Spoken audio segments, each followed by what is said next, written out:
오늘 저희가 박사성의 영성책 76페이지 상단 부분 살펴보겠습니다.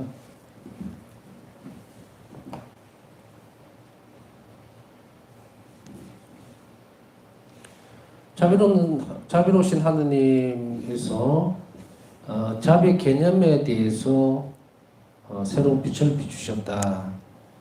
자비라는 말 자체를 알아듣는 것이 참 중요합니다. 그래서 어제 이제 말씀을 드렸고 지난 시간에, 그리고 자비와 사랑이 구별되는 점에서 분명히 이렇게 신학이라고 하는 측면에서 보면요, 얼렁뚱땅 넘어가는 게 없어요. 우리 신앙인들이 살아가면서 개념 정리가 안 되는 것은 바로 이렇게 두리뭉실하게 넘어가는 것은 허용이 안 됩니다. 이렇게 자신이 단련이 되어 있지를 않고 이렇게 좋은 게 좋은 거고 뭐 타협하는 듯이 이렇게 사는 그런 영혼들은 하느님 안에서 떨어져 나갑니다. 왜냐하면 우리가 복음 안에서도 드러나고 있지만 아버지께서 완전하신 것 같이 이야기해줘. 완전하신 것 같이. 흠도 티도 없어야 합니다. 라고. 그런데 그것을 미리 연습을 하지 않으면은 이거는 도저히 이야기가 되지를 않죠. 타협을 할 수 있는 부분들도 있고, 또 이게 이제 하나의 측면에서 보면 이게 사목을 하다 보면은 법적인 부분들을 또 정확하게 지켜야 할 것도 있고요, 규율적으로. 그러나 그것보다도 훨씬 더 큰 것을 선택하는 걸 사목적 배려라고 하는데, 그걸 할 때 어떤 것이 가장 중심이 되냐면 애덕이 중심이 돼요. 사랑이 중심이 된다는 얘기예요. 그래서 어떤 것이든 그 사랑을 위해서 움직인단 말이죠.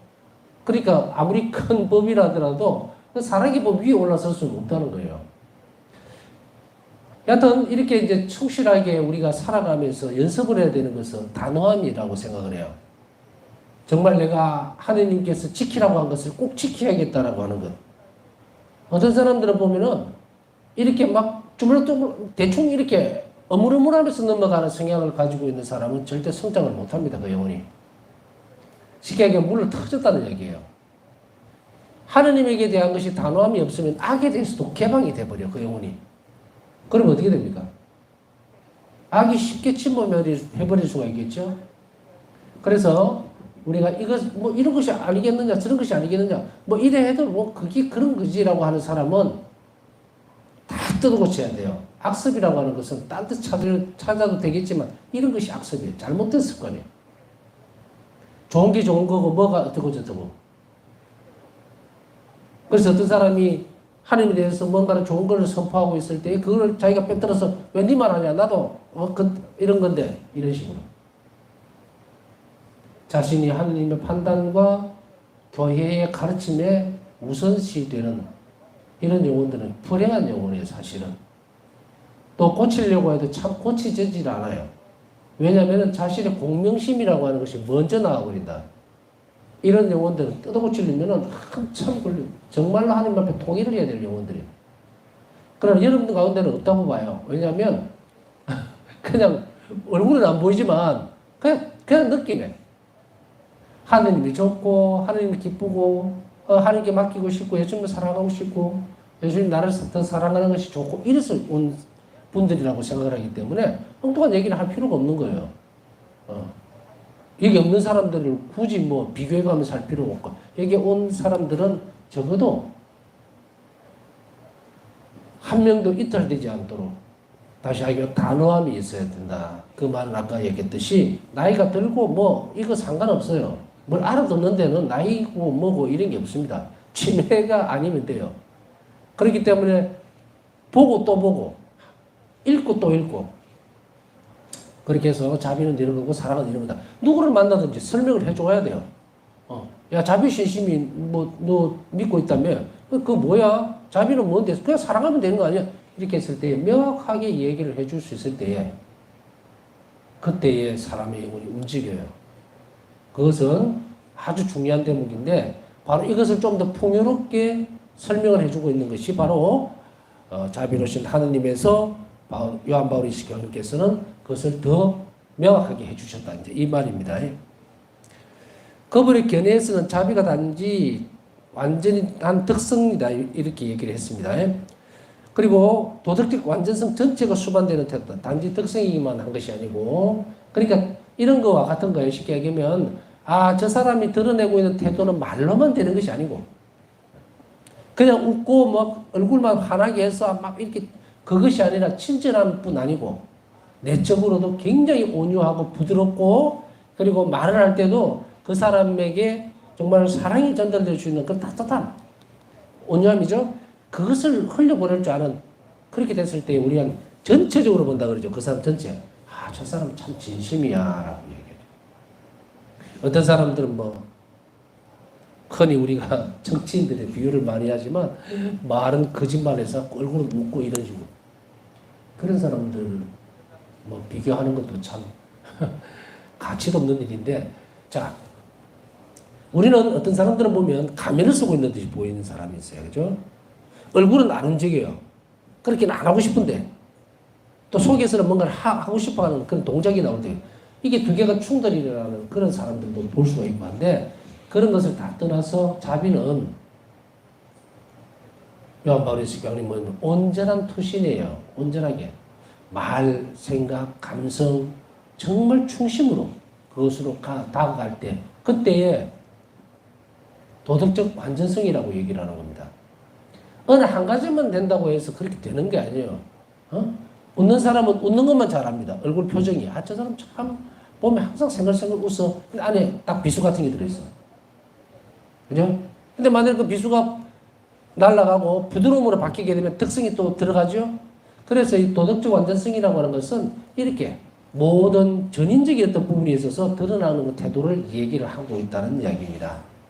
그래서 우리가 아까 얘기했듯이 자비라는 것은 이렇게 하면 안 되겠나라고 했을 때 그건 자기 생각이고 본인 생각이고, 예수님께서 가르쳐 주신 하나님 자비는 그게 아닌데, 그러면 우리가 어디를 선택해야 됩니까? 예수님께서 보여주고 드러내 주셨던 그 자비를 그대로 따라 살아야죠. 내가 마음대로 해석해갖고 이렇게 하는 게 아니고, 그것은 자비가 아니지. 우리 인간은 뭐라 그랬습니까? 본성적으로 자비를 베풀 수 없어요. 뭐 때문에? 원죄 때문에. 원죄 이후에 인간은 악을 선택하는 경향으로 기울어져 버린 거예요. 이쪽으로. 이걸 반복해서 또 설명할 필요는 없겠죠? 예수님께서 다시 본성적으로 선으로 기울어지도록 만들어 놓으셨어요. 세례성사를 통해서. 그러니까 이제 우리는 이것을 할 수가 있죠. 그러나 그 도덕적 완전성 가운데에서 창조적 사랑이 우선 자리를 차지하는데, 이 참 오늘 이 부분을 묵상해 보십시오. 창조적 사랑. 창조적 사랑이 뭘 얘기하느냐면 이렇게까지 정의를 합니다. 뭐냐면 악에 의해서 정복당하는 것을 원하지 않는다. 허락하지 않고 선으로 악을 극복할 때 창조적인 사랑이 만들어집니다. 사랑이 창조되는 거예요. 그러면은 어떤 부분입니까? 우리는 이것을 자비로운 행위로서 할 때 자기 희생적인 결과물, 내 노력과 기도와 희생, 이런 것들을 밀어 넣으라 그랬죠. 저는 막 가로 넣는다는 표현을 썼는데, 그런 표현을 쓰는 것이 왜 그러냐면, 이제 성체성사, 이렇게 성체를 염두에 둔 거예요. 밀이 완전히 갈아져야 성체가 되죠. 밀가루가 되고, 그죠? 반죽이 되고, 성체가 되죠. 밀떡이 된다, 이 말이에요. 그래서 갈아 넣는다라는 표현을 쓰는데, 이거 제 표현입니다. 그냥 밀어 넣는다, 아니면 희생으로 간다, 이런 것보다 그런 표현이 더 좋은 것 같아요. 그래서 자기 자신을 완전히 온전하게 그것을 갈아서 밀어 넣을 때에, 그때의 자비예요. 그렇게 되면 어떤 겁니까? 우리가 견뎌내기 힘들 때에도 선으로만 악을 이겨야 돼요. 악이 절대로 이길 수가 없어요. 왠지 압니까? 악이라고 하는 것은 마귀 죄인 데서 나오는 마귀에게서, 그죠? 그런데 악과 악이 부딪히면 짝짝꿍이 맞는데 종기 생기겠어요? 1 더하기 1은 1. 1 더하기 1은 2가 아니고 1 더하기 1은 1이에요. 이것은 그냥 궤변이 아니고, 자, 물 한 방울 더하기 물 한 방울은 2방울이 됩니까? 합치면? 한 방울이 되죠? 악과 악이 부딪히면 악이 나와요. 그래서 여러분들에게 계속 교회가 뭘 가르칩니까? 점치지 마라, 철학관 가지 마라, 사주팔자 보지 마라, 뭐 하지 마라, 뭐 하지 마라. 악이거든요. 악에 가서 악이 생기는 거예요. 뭘 좋을 걸 바랄 거라고, 그게. 죽음 위에는 아무것도 없어, 그게. 그런데 거기 가서 기웃기웃거리고 있어요. 그러면서 자기 변명이 내서. 어떤 사람 막 그게 중독되는 사람도 있어. 응? 항상 보면은 뭐 오늘의 운세, 뭐 띠별 운세, 뭐 별자리 따라가는 운세, 뭐 사주팔자, 뭐 자기 영혼을 파는 겁니다. 여러분들 잘못 생각하고 있는 것은 그냥 단순한 호기심, 아이고 제가 마음이 약해서 아닙니다. 자기 영혼을 팔아먹는 얘기예요. 자기 영혼을 팔아먹는 거예요. 얼마나 엄청난 짓을 하고 있는지 압니까? 하나님께 대한 자비, 의탁하지 못하는 영혼들은 이렇게 자기 영혼을 팔아먹어버려요. 뻔하죠. 하나님께 의탁하고 하나님께서 선하신 분이고 언제나 나를 자비롭게 창조하셨고 자비로 돌봐주실 분이라는 것을 의심했기 때문에 그죠? 그쪽으로 가잖아요. 거기는 모든 것이 다 깨져버리죠. 신의도 깨져버리고 성실성도 깨져버리고 전부 다 날아가 버린다. 원죄 때문에 똑같은 거예요. 영혼을 팔아먹어요. 주의를 하셔야 되겠죠?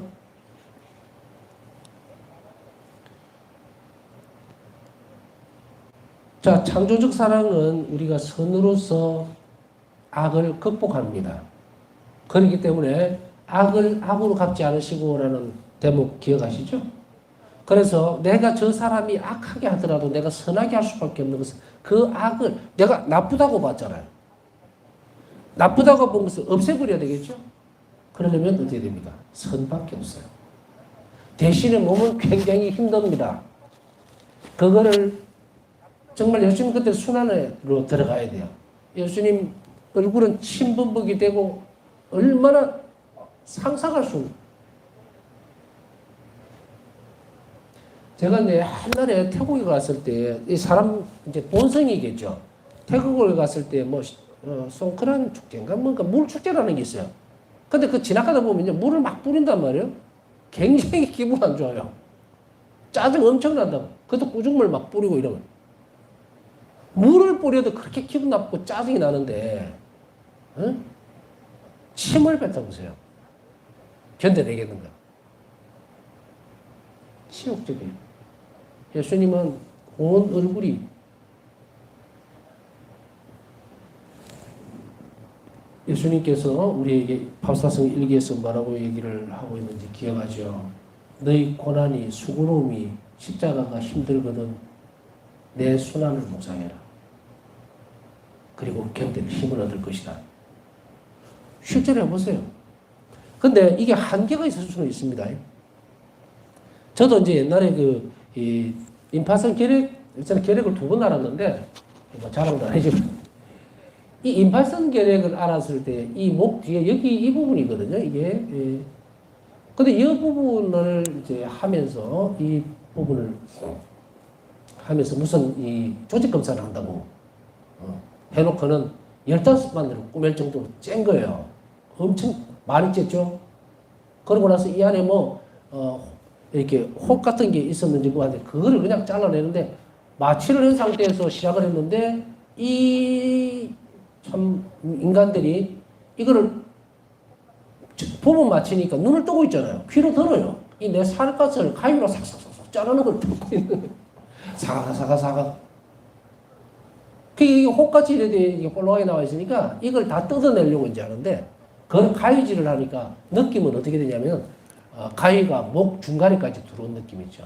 막 자르면서 이러다가 내 목도 콕 잘라보는 거 아닌가 싶을 정도로 공포스럽고 여기는 덮어놨고 이런데 거들절매하고 여하튼 그 중간에 또 마취가 풀려버려가지고 그냥 생사를 잡아 찢은 그런 경험도 있고 15바늘을 생사를 그냥 꼬맨 거죠.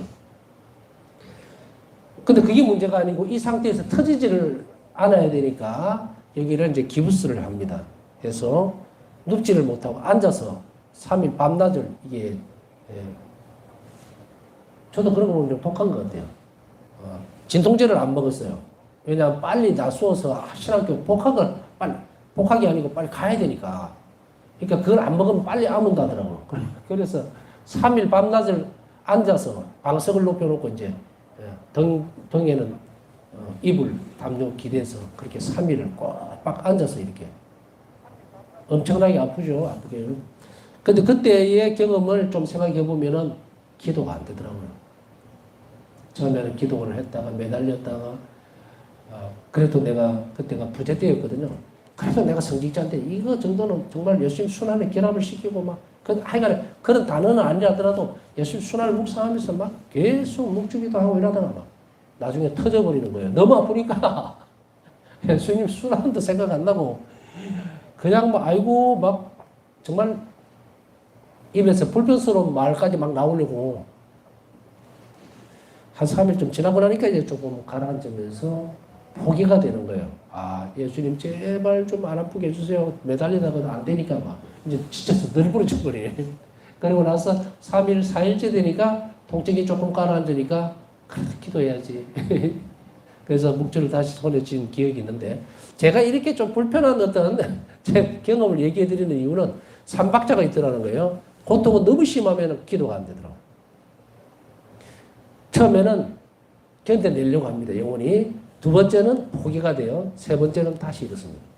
자, 이 과정을 한번 겪어보면서 고통이 밀려올 때는 이렇겠구나라는 생각을 해봤는데 여하튼 우리가 이런 템포가 있는 것을 생각한다면 평상시에 우리가 이런 연습들을 좀 더 하면 제가 만약에 그때 이 자비신심에 대한 것을 이 부분을 조금이라도 알았더라면 이 과정을 조금 더 예수님 순환을 결합시키면서 그곳에서 은총을 얻어내고 견뎌냈을 것 같다라는 생각이 듭니다. 혼자 있을 때는 힘이 들어요. 그러나 자비신심은 아까 얘기했듯이 제가 그냥 자만심으로 나는 일반 신자보다 강해야 돼 이런 거 있죠. 나는 그래도 성직자인데 부자인데 이렇게 무너지는 대기를 하다 안 돼요. 너무 아프니까 정신을 잃을 것 같은 거예요. 그러다가 진통제도 안 먹고 고집해서 이렇게 하다 보니까 그런데 지금 그 이후에 이런 부분들을 잘 살펴보면 지금 환자분들도 많고 하기 때문에 드리는 말씀이에요. 예수님 순환에 숨어라. 합치시키라는 말은 순환에 숨으라는 거예요. 그래서 우리가 이 부분들을 창조적 사랑으로 자꾸 만들어 나가는 연습을 어떻게 하는가. 저 사람이 지금 나에게 막 침을 뱉어. 막 험담을 하고 내가 뭐 아니라고 해도 다른 사람까지 가세를 해서 막 이래요. 그랬을 때 어떻게 할 건가. 바우사 성녀는 우리가 볼 때는 제가 볼 때는 그래요. 극단적인 방법을 선택합니다. 입을 닫아버려요. 아예. 한문도 안 합니다. 온갖 소리들 다 해도 이거는 예수님이 그렇게 하라고 하셨죠. 너는 대꾸도 하지 마라. 그리고 나에게 와서 나한테만 얘기해. 이것이 많은 수련이 필요합니다. 사실은. 사람들은요. 본성적으로 보면 저도 마찬가지일 거예요. 그죠? 내가 혼자서 중얼중얼하고 있는 것보다 누군가하고 얘기하면서 대화를 하는 것이 더 쉽다. 그런 우리가 육을 입고 있기 때문에요. 그런데 그것을 극복해 나가고 침묵과 고독함 안으로 들어가면 하느님을 만날 수 있다는 것을 예수님은 분명하게 가르쳐줍니다. 그랬을 때 내가 저 사람들하고 툭탁거리고 이런 부분들을 막 해명을 하기 위해서 더 극단적인 선택을 해버리면 그때 모든 것이 다 무너져 버립니다. 그때는 창조적인 사랑이 아니고 뭐가 됩니까? 파괴적이 돼버려요. 파괴적인 게. 그때는 예수님이 떠나버립니다. 그 상황에서. 이 말이에요. 창조적 사랑으로 쉽게 얘기하면 여러분 알다시피 악을 선으로 그 사람을 위해서 기도하고 밀어버리면 창조적 사랑이 그곳을 만들어집니다. 불모지에 예수님께서 들어가시는 거예요. 그래서 그곳을 완전히 변화시켜버립니다. 선으로. 이게 창조적 사랑입니다. 자, 이 부분들은 여러분들이 살면서 실천하면서 계속 묵상해 봐야 됩니다. 내가 창조적 사랑을 어떻게 꽃피울 것인가. 내가 창조적 사랑을 만들어내는 순간에 나는 주님을 사랑합니다 하고 표시하는 거예요. 하느님은 뭡니까? 어떤 존재입니까? 창조적 사랑이에요. 죽이는 사랑이 아니에요. 창조적인 사랑. 그 창조적 사랑을 내가 그대로 삶 속에서 드러내면 저는 주님을 사랑합니다라고 하는 말이 빈말이 아니고 참된 것이 돼요.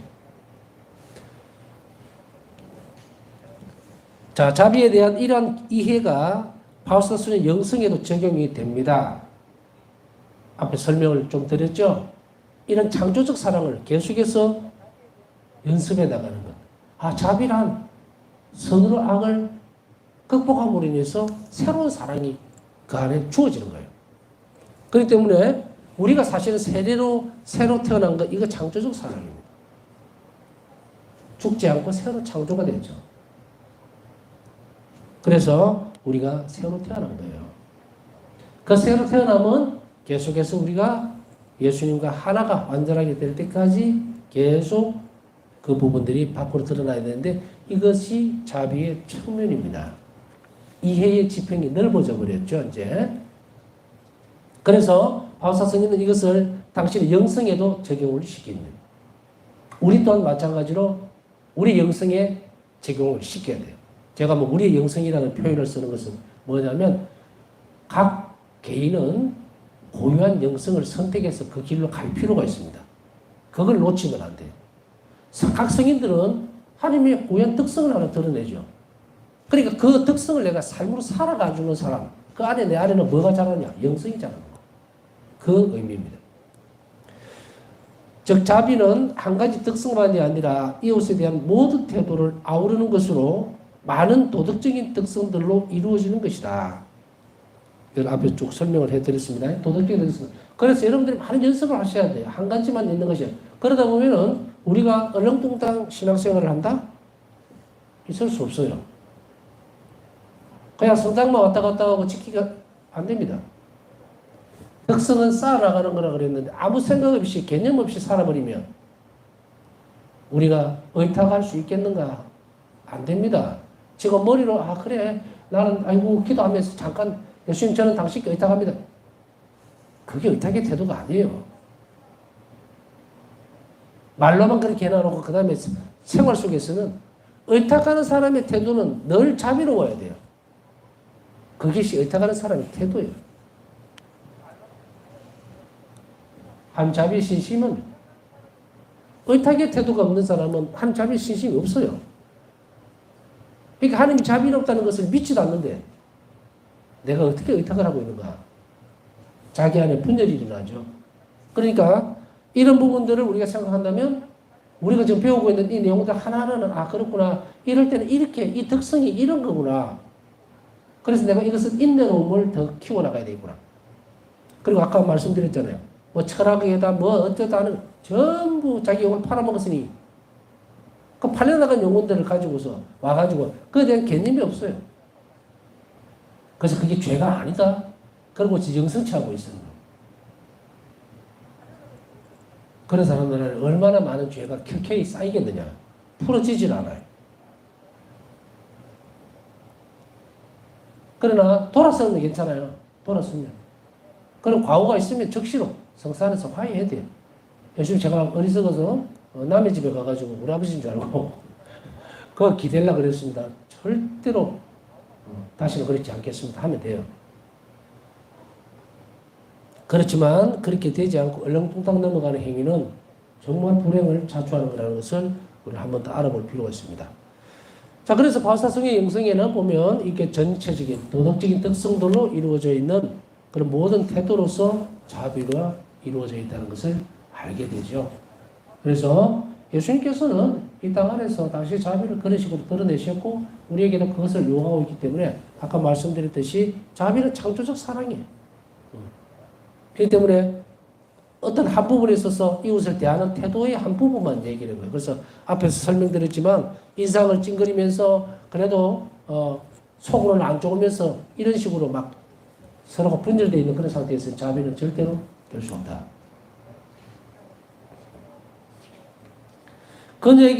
그녀는 사랑은 꽃이고 자비는 그 열매다. 일기 949번라고 말하면서 자비를 매우 단순하게 묘사했다. 앞에 지난 시간에 말씀드렸어요. 자비는 꽃이고 사랑은 꽃이고 자비는 열매다. 식물이 꽃만 계속 피우고 아름답죠, 그죠? 꽃만 이 선입니다. 꽃만 계속 피우고 열매를 안 맺으면 유익한 게 뭐 있어요? 네? 세상 전체에 만들어 지금 과일나무가 하나도 없고 꽃만 계속 키운다면 우리가 먹을 게 뭐 있어요? 없죠. 그래서 보면은 모든 식물들은 제가 아는 범주 내에서는 보면 많은 안 피우는 그런 꽃이 안 피고 열매를만 맺는 그런 식물이 있는지 사실 저는 잘 모릅니다. 그러나 제가 이제 평균적으로 통상적으로 또 상식적으로 보면 열매를 맺는 나무들은 종류는 전부 다 꽃을 먼저 피우더라고요. 그래서 꽃이 피면 그 다음에 열매가 맺는다. 그건 뭐 맞는 것 같아요. 또 혹은 꽃은 안 피더라도 뭐 밤 같은 것도 꽃을 피워요. 피우고 밤꽃이 있죠. 밤꽃이 피고 그 다음에 밤이 열리고 이러거든요. 그러니까 그런 거로 봐서는 모든 종류는 다 꽃이 피고 그리고 열매를 맺습니다. 꽃은 아름다움을 주는 것이 선이죠. 그래서 그리고 열매는 뭡니까? 일단 우리가 먹고 혜택을 받을 수 있기 때문에 자비라는 거예요. 그래서 사랑은 꽃이고 자비는 그 열매다라고 아주 단순하게 표현을 하고 있는데 이 표현이 너무 마음에 듭니다. 설명하기도 쉽고.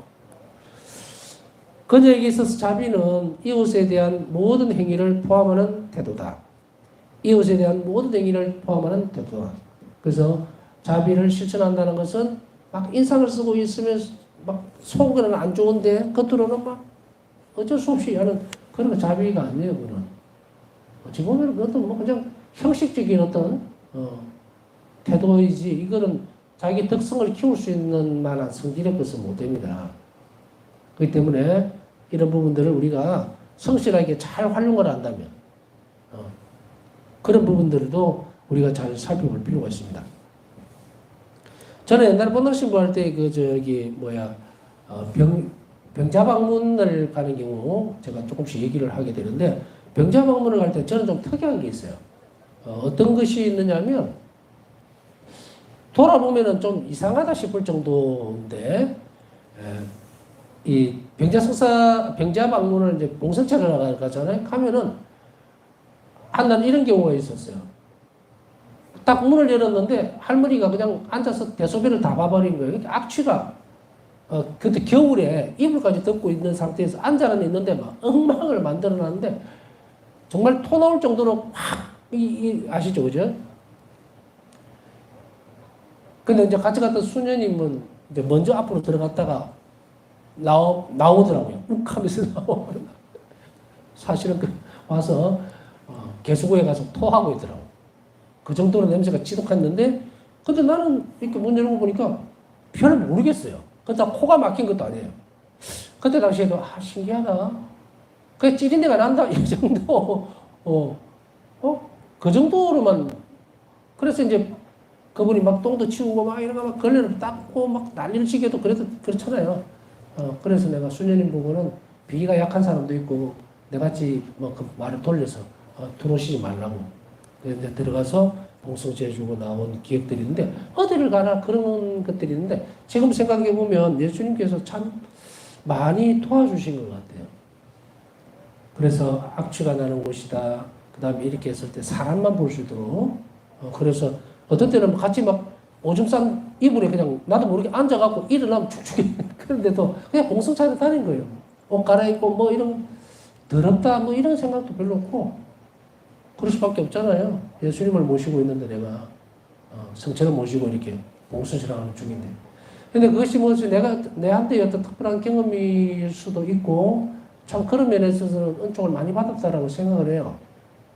그래서 이런 것들로 함으로 인해서 내가 진심으로 이렇게 막 인상 찌푸려하면서 빨리 나가야 되겠지 이런 게 아니고 참 온 마음을 다해서 봉성체를 하고 했던 기억이 나는데 이 대목을 보면서 모든 전심을 다해서 쉽게 얘기해보죠. 모든 행위를 포함하는 태도가 이것이었다라는 것이 참 와닿는 부분이었어요. 그래서 여러분들이 이 부분들을 자비는 바로 큰 전인적인 한쪽에서는 막 감추고 불쾌해하면서도 억지로 하는 그런 것은 아니다. 세월이 지나면서 보니까 이제 아까 얘기했던 그런 자그마한 실천들이 특성이 되어 있는 거예요.